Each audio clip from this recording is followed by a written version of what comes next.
Hello everyone, my name is George Espinoza. Welcome to this Syntax and Teaching Grammar video recording, second bimester. It's a great pleasure to be with you today, where today I'm going to be talking about a fascinating topic, which is tips to learn how to teach objects, whether they're direct, indirect, or oblique. Welcome, and I'm quite excited to start, so let's get to it. In order for us to learn how to teach objects, we first need to understand what's an object. An object in grammar is part of a sentence, which is often part of the predicate. It's a word that is affected by a verb or a preposition in a sentence. Objects are usually nouns or pronouns that ask questions like who, what, where, and when. Overall, they add more details to a sentence, which makes the sentence more interesting and more informative. Let's see an example. Jordan played the piano. Jordan here is the subject or the doer in the sentence. Played is the action that's been done, and the piano is the object. It's really important to keep in mind where the object is or what an object is in order for you to understand my following tips that I'm going to present you. So let's continue. So the objects, they classify themselves in three kinds. We have direct objects, indirect objects, and oblique objects. A sentence may have one, none, or a combination of the three. Let's see what are direct objects. Direct objects are the results of an action. A subject does something and the product is the object itself. For example, Julia wrote a letter. In this case, the noun letter is followed by the transitive verb wrote, which completes the meaning of the sentence. So my first tip on how to teach direct objects would be to know where the direct object, whether the direct object answers the questions who or what. So here we'll be asking, what did Julia write? The answer is a letter. So a letter would be the direct object. Another example, the cat ate a steak. So we ask the question, what did the cat eat? The answer is a steak. So that's the direct object. My second tip would be to keep in mind if the direct object follows transitive verbs. As you already know, transitive verbs indicate something or someone different from the subject that has been affected by the action represented of the verb of the sentence.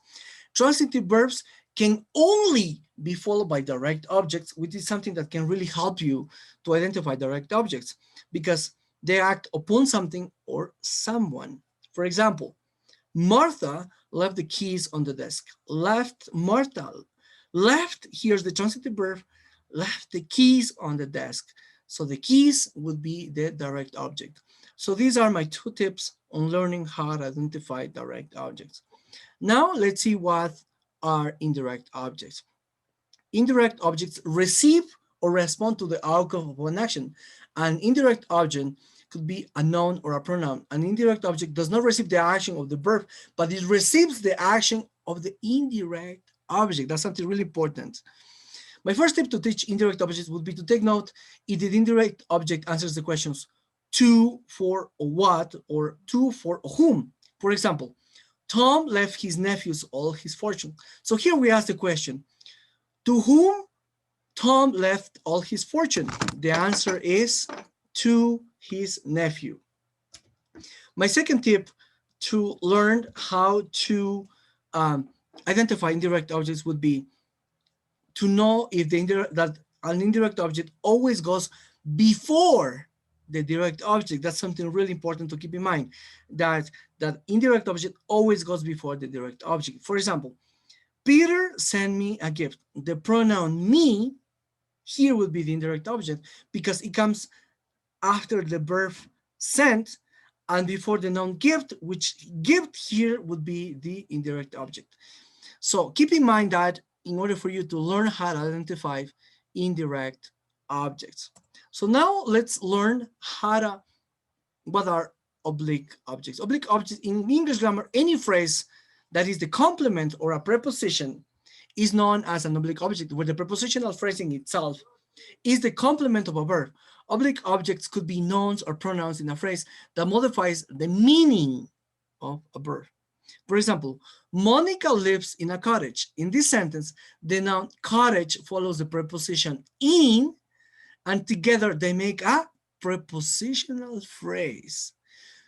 So my first tip on learn how to teach oblique objects is to consider that the object of the preposition will have modifiers. will have modifiers than add description. For example, at the kitchen counter. As you already know, at is the preposition. The kitchen would be the modifier, and counter would be the oblique object. Another example, between us only. Between is the preposition. Us is the pronoun, which would be the oblique object, and only is the modifier. My second tip on learning how to teach oblique objects is to observe that prepositions often begin with prepositional phrases. That's a great tip. To complete the phrase, the preposition teams up with a noun, pronoun, or a gerund that is the object of the preposition. Let's see. At noon. At is the preposition. Noon is the oblique object. Or behind them. Behind is the preposition, and them is the pronoun, which is the oblique object. It's really important for you to keep in mind these tips if you want to learn how to identify and how to use these objects correctly, using whether you are using a direct object, indirect object, or an oblique object. If you follow these tips, I can assure you that you will learn how to use these objects correctly, how to structure your sentence properly, how to structure your sentences properly, how to write properly, how to write perfect essays, or simple sentences. If you follow these tips, I can definitely guarantee you that your writing will be clear, will be structured properly, and that you will be writing great essays and anything that you want to write. I hope you like this video. It's been a great pleasure to be with you today, and I look forward to see you in the next videos. Have a great day and goodbye.